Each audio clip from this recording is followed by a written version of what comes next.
Okay, so first I'm gonna comment this out because we don't really need them.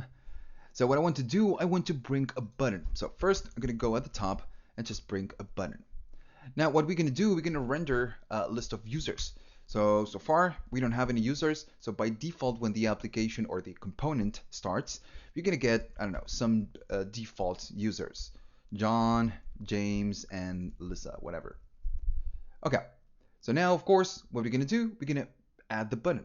So I'm gonna go at the top, at the bottom, and first bring the button.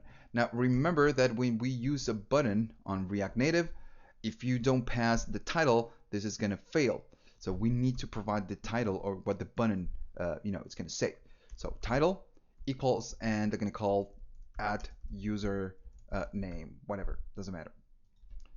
Okay, so I'm going to save it, and if I reload it, we escape that error message. Right, and of course remember that for each platform, the look and feel of the button, it is a little bit different. But that's okay, we can talk about that later. We need to do a lot of other things first. Okay, so now what I want to do, whenever the application starts, I want to render right here at the top the list of the users we have right here, just by default. So I'm going to open, I'm going to say this .state, .users, .map, open and close, and I'm just going to, pass an item, and then of course render some JSX. So I'm just going to do something dumb, something easy, so we can just move forward with this. First the item, which is going to be pretty much the whole name. I can add some stylings because if not, it's going to be a little bit ugly. So I'm going to say style, open and close, and styles, and then users. And I kind of need a key. I'm going to use just the item. This is actually not right. We should be using something that is unique, but again, we are just practicing. All right, so if I save this, of course, it's going to fail because we don't have a users, right? So I'm going to add some styles for the users. I'm going to go right here at the bottom and say users. All right. So I'm going to add something pretty simple. Let me do maybe font size, just a little bit bigger, and you can see why I'm making this big. So border, and then I can add width, right? And the border width is 1. Then comma, I'm going to add a border color, and this is the way we get to, choose to or add the borders. So border color, and I'm going to make it maybe gray, CE. Then I'm going to add some padding, maybe 10. And a margin, and then bottom, right? So I'm gonna add maybe 20. That's okay. So let's see how this looks.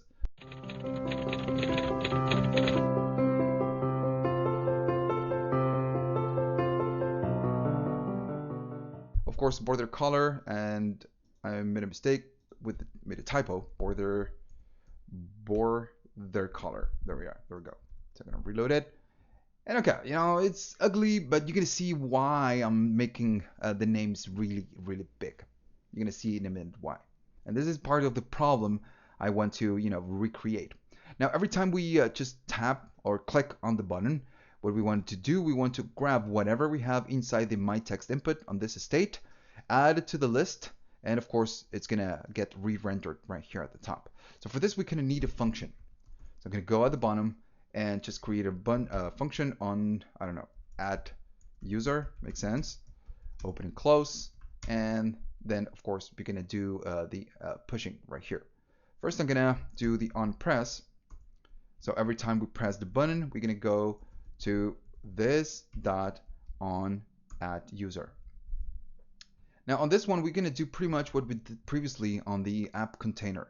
I'm gonna grab whatever we have on the previous state, and I'm just gonna inject it inside the users. So I'm gonna make a reference to this that set state, open and close.